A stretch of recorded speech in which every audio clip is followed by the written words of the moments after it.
Joining us now is Cleveland's own Iron Chef Michael Symon. Of course, you know him from all of his wonderful restaurants, his countless cookbooks, and he's the guy that gave us Cleveland Barbecue and Mabel's. And all of your Food Network shows, have they made you president there yet already, giving you the keys to the kingdom?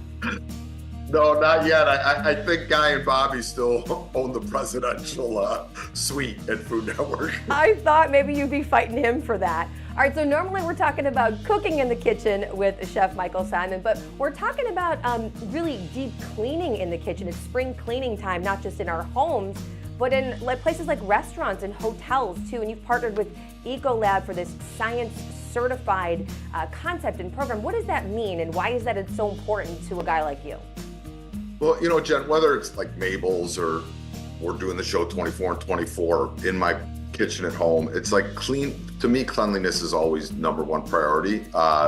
So we formed this partnership with Ecolab and the Ecolab Science Certified program to build awareness for our staff, to get them trained properly, to go through all those procedures. So ultimately, when the guests come to our restaurants, they know that we have that Ecolab Science Certified seal, so they're going to have the confidence to come in, enjoy dinner, and not have to worry about some of the other things that sometimes they have to worry about at restaurants.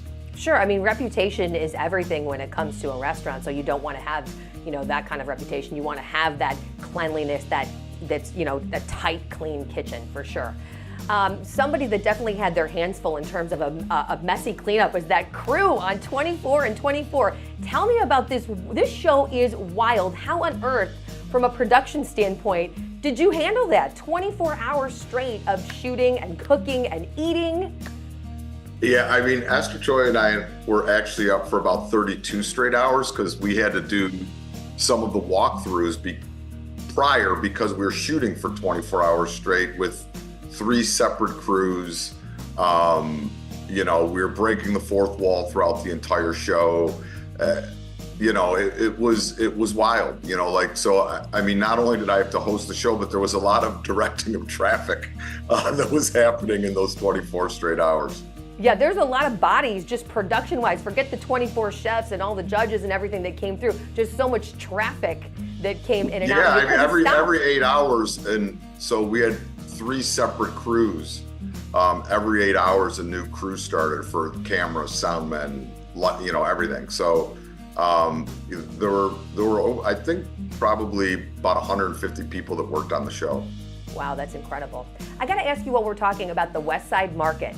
It is now officially under new management of a nonprofit, which is huge. The vendors have a lot of hope, a lot of optimism. What do you hope happens at this gem of your hometown now that it is under this nonprofit management and operators?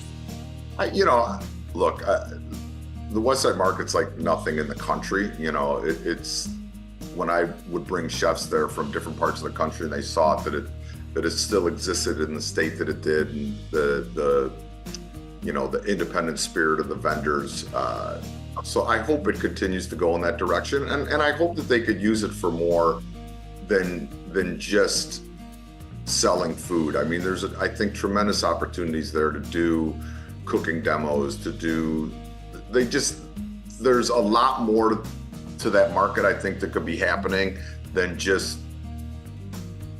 selling food. Right. Than it just being like a grocery store. Yeah, I mean, they could use the educational process, and there's all these great chefs throughout the city of Cleveland. Chefs like, you know, Rocco Whalen and Doug Katz and Karen Small, and, you know, like what I would always envision there is in one of those areas, like, have them doing cooking demos, have them showing people how great the food in Cleveland is, and you know, and I just hope it continues to keep its independent spirit.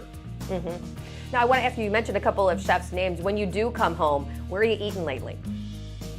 I've been to Fahrenheit since they reopened. It's spectacular. You know, what Doug Katz is doing at Zug and Amba is just incredible. You know,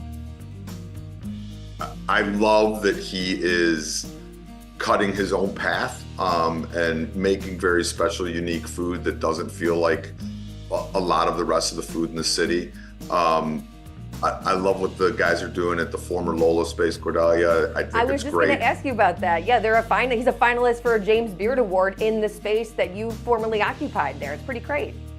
Yeah, I mean, I won my first James Beard Award when we owned that space. So I would love to see it go, 2 for 2. So very, very proud of them. Very happy to see that the job that they're doing in that space, and obviously that space has a lot of fantastic memories for me. So, it's nice to see that it has a little bit of magic in it. Wonderful. So last question, what are you working on lately? I know footprint-wise, Mabel's is your one and only here in Cleveland, but you said when we spoke last, cookbooks and shows really have been your focus. Is that what you are moving on to next? Like, what's your next project? Yeah, I mean, currently, obviously 24 and 24 is already filmed. Our new season of Symon's Dinners Cooking Out, the one that Liz and I film in the backyard, starts back up on Father's Day. New cookbook, we're getting ready to do the photo shoot for that myself and Doug Tratner do together. It's going to be a Symon's Dinners Cooking Out cookbook. So staying busy, a lot of travel, but staying busy. That's wonderful. Thank you so much for your time, Chef. Absolutely. They could go to sciencecertified.com also to learn a little bit more about Ecolab and the Ecolab Science Certified program.